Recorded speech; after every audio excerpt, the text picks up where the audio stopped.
Okay, तो हम बात कर रहे थे कि शेक्सपियर के काम में हमें कोई कलेक्टिवली कोई सिस्टम ऑफ फिलोसफी नजर नहीं आता। ठीक है। और इसमें हर प्ले के अंदर हर प्ले जो अपनी जगह स्पेशल है, उसमें एक अलग सिस्टम, एक अलग थीम होता है। और अगर हम वहां पे एक फॉर्मुलेट कर भी लेते हैं तो अगली जगह पे आकर कॉन्ट्राडिक्ट कर जाता है कि शेक्सपियर शायद यहाँ पे ये कहना चाहता है, फिर आगे चलते हैं तो हम शेक्सपियर को फाइंड नहीं कर सकते उसके प्लेस के अंदर। और यही सबसे बड़े, अब ये जो चीज़ है ये एक पैरामीटर बन गया है किसी भी आर्टिस्ट के ग्रेट होने का, कि वो अपने काम में नजर नहीं आना चाहिए। ड्रामा की बात हो रही है, फिलोसफी में या एसेज में तो वो नजर आएगा, गाइड करेगा। तो एक वर्सटाइल, एक जीनियस थे, जो एक प्योर ड्रामाटिस्ट थे। तो ये हमने देखा कि उनके बारे में सिस्टम ऑफ फिलोसफी को हम नहीं निकाल सकते इनके काम से। यूनिवर्सैलिटी ऑफ द शेक्सपियर पे अगर बात कर लें, दो Shakespeare belong to the Elizabethan age and on account of his universality he belongs to the all times. जैसे हमने पहले भी लाइन भी पढ़ी थी, he was not of an age but for all time, Ben Jonson की। तो ये रिफ्लेक्ट करती है इनकी यूनिवर्सैलिटी को। ठीक है। Even after the lapse of the 3 centuries his importance instead of decreasing has considerably increased, कि अहमियत कम होने के बजाय बढ़ती जा रही है वक्त के साथ साथ। जब जैसे जैसे लोगों को शेक्सपियर की समझ आ रही है तो पता चल रहा है कि वो तो बहुत अहम आर्टिस्ट है। Every time we read him we become more conscious of his greatness, क्योंकि इन्होंने जो ज्यादातर थीम लिए वो हैं भी यूनिवर्सल, ह्यूमन पैशन के साथ हैं, ह्यूमन नेचर के साथ हैं। ऐसी चीजें हैं जो हर जमाने के लोगों, जो इंसान है, उनको उनको ऐसी चीजों का, ऐसे प्रॉब्लम का सामना करना पड़ता है। तो like the charm of Cleopatra, age cannot wither her nor custom stale her infinite variety. उन्हीं की लाइन में, the appeal of the Shakespeare is perpetual, his plays and the poetry are like a great river of life and beauty. He was not of an age but for all time, जैसे को कहा English playwright and the literary critic Ben Jonson about the William Shakespeare. तो उनकी approach जो है वो universal है। कोई हमें नहीं लगता कि उन्होंने सिर्फ इंग्लैंड के खास इलाके के लिए लिखा है या कि अंग्रेजों के लिए लिखा है, या हम कहें कि सिर्फ क्रिश्चियन के लिए लिखा है। ऐसा नहीं है। उनके सारे प्लेस को जब आप सामने रखते हैं तो उनके थीम हमें यूनिवर्सल लगते हैं। तीसरा बड़ा जो प्ले राइट है जिसे आपने याद रखना है वो बेन जॉनसन है। और मेरे ख्याल में हमने जब प्रेजेंटेशन दी है तो एक चीज हम भूल गए, वो थी बेन जॉनसन। अगर कोई रहता है तो बेन जॉनसन के काम को लेना पड़ेगा उसके साथ। सो बेन जॉनसन contemporary थे शेक्सपियर के and prominent dramatist of his time. He was just the opposite of the Shakespeare. कैसे जी, Johnson was a classicist and a moralist and a reformer of the drama. तो उनकी approach जो है ना वो बिल्कुल पोइटिक्स के असूलों के मुताबिक लिखते थे। जो ग्रीक मॉडल है उसको स्ट्रिक्टली फॉलो करते थे। सोफोक्लिस, यूरिपिडेस और एस्काइलस को और एस्टोफेनीस को फॉलो करते थे। और शेक्सपियर के शुरू में बड़े सख्त क्रिटिक थे कि शेक्सपियर ने बहुत काम खराब किया है और इसने कोई रूल नहीं फॉलो करता ये, और एक बहुत अजीब से ड्रामे हैं। लेकिन ग्रेजुअली अल्टीमेटली जो है, जैसे जैसे उनके मेच्योर ड्रामे सामने आए, शेक्सपियर की ट्रेजेडी सामने आती हैं, तो मानना पड़ा उनकी वाइड स्प्रेड अपील, उनकी पोइटिक पावर के सामने इनको सरेंडर करना पड़ा। लेकिन as far as technique is concern तो वहां पे आप कह सकते हैं कि बेन जॉनसन जो है बिल्कुल अपोजिट है शेक्सपियर के। ये बिल्कुल सारी यूनिट्स को फॉलो करते हैं, रूल्स और रेगुलेशन, और जो ग्रीक और लैटिन मॉडल है उसके बिल्कुल अकॉर्डिंगली लिखते हैं।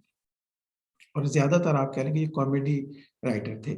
इन इस comedies he try to present the true picture of the contemporary society. और फिर ये एक रियलिस्ट पिक्चर सोसाइटी दिखाते हैं, यानी क्लासिकल अप्रोच है इनकी। आने वाले टाइम में जब क्लासिज्म देखेंगे तो उनकी ऐसे ही अप्रोच होगी।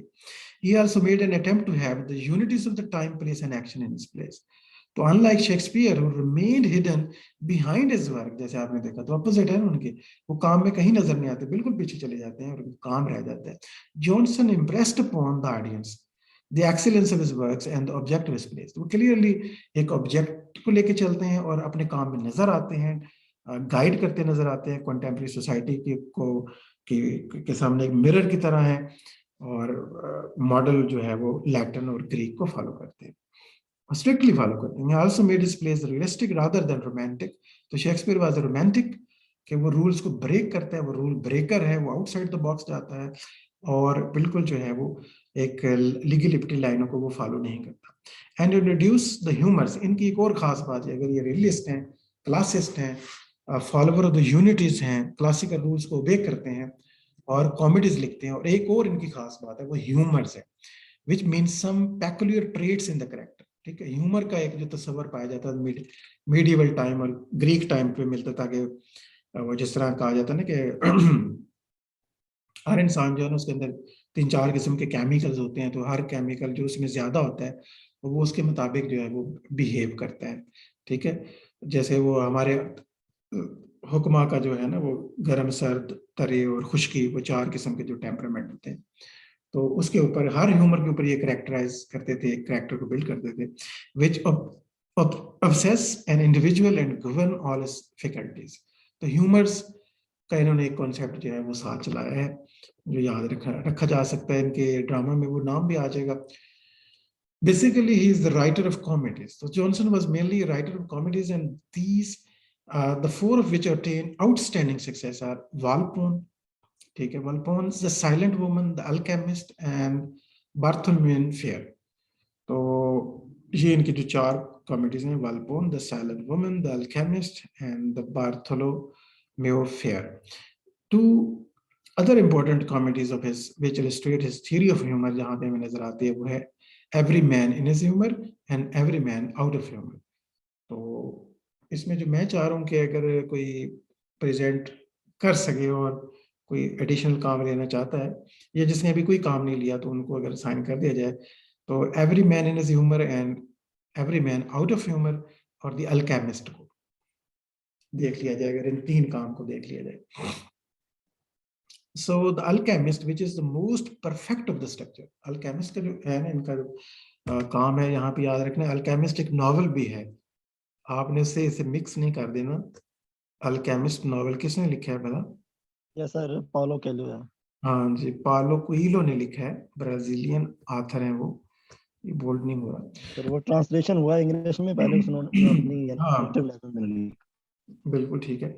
तो परफेक्ट स्ट्रक्चर है अल्केमिस्ट का। Is also the brilliant realistic Elizabethan comedy है। Volpone is historical study of the average on the heroic scale and the Bartholomew Fair presents a true picture of the Elizabethan low life। The Silent Woman के बारे में बात करें, which is written in a lighter mood, approaches the comedy of manners। जिस तरह बाद में comedy of manners जो है वो आगे लिखी जाती हैं मॉडर्न एज के अंदर जो है वो कॉमेडी राइटर्स के यहाँ। Ben Jonson wrote 2 tragic plays, ये नहीं कि उन्होंने ट्रेजेडी नहीं लिखी, ट्रेजेडी लिखी। Sejanus and Catiline and the on the classical model, ये 2 ट्रेजेडीज हैं इनकी, Sejanus and Catiline, but they were not successful, इतनी मकबूल नहीं हुई, इतनी कामयाब नहीं हुई। तो इनके जो काम है ना, जो फेमस काम है वो अल्केमिस्ट है, every man in his humour and every man out of humour. इन आपने लाजमी याद रखने, बल्कि इनको मैं चाह रहा हूँ कि कोई जो है वो थोड़ा एक्स्ट्रा पेन लेके इनको दो स्लाइडों में हमें समझा दे।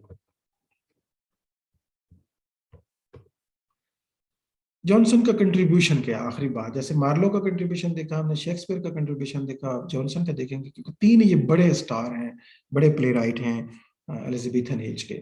सो Ben Jonson was a profound classical scholar, जैसे हमें पता चला, who wanted to reform the Elizabethan drama। Classist हमेशा ही ऐसे होते हैं, रिफॉर्म करना चाहते हैं ना सिर्फ सोसाइटी को बल्कि उस ड्रामेटिक आर्ट को भी। he resolved to fight against cheap romantic effect, ठीक है, and limit is art within the bounds of the reason and common sense. इनकी ट्रेजेडीज आल्दो कॉमेडी सॉरी बहुत रिफाइन है, कि वो इस तरह के कोई स्टेज पे वल्गर एक्ट्स करके लोगों को नहीं हंसाता। इसकी जो है कॉमेडीज हैं उसमें रीजन और कॉमन सेंस होती है, बिल्कुल वो ग्रीक कॉन्सेप्ट के मुताबिक चलता है। He was an intellectual and historical writer, unlike Shakespeare who was imaginative and sympathetic. अगर उसकी बात करेंगे तो कंपैरिजन बन सकता है अच्छा खासा इन तीनों के दरमियान, स्पेशली जॉनसन और शेक्सपियर के दरमियान। तो भी इमेजिनेशन और सिंपैथी जो है हमें नजर आती है शेक्सपियर के अंदर, जबकि हिस्टोरिकल है और इंटेलेक्चुअल है। His chief contribution to the dramatic theory was his practice to construct plays based on humor or some master passion। humor का मतलब है किसी एक पैशन के ऊपर पूरा कैरेक्टर बिल्ड होगा। In this way, he created a new type of comedy having its own method, scope, and purpose। Though he drew his principles from the ancients, he depicted the contemporary life in his plays in the most realistic manner। तो realism adopt किया, contemporary society को depict किया, all the rules जो है ancient के लिए हैं, और ह्यूमर की थियरी इंस्टीट्यूट करवा दी। इसी इनकी एक स्पेशलिटी है। In this way, Johnson broke from the romantic tendency of the Elizabethan drama. और Elizabethan drama में खड़ा करके इनको देखें तो सबसे अलग नजर आते हैं, क्योंकि कोई भी इनके ऐसा नहीं है जो क्लासिकल रूल्स को इतनी दिलजमी से फॉलो कर रहा हो, इतने ज़ौक़ शौक से, एक प्रिंसिपल की तरह। तो ये था एलिजाबेथन ड्रामा। आई होप कि काफ़ी चीज़ें आपको क्लियर हो गई होंगी।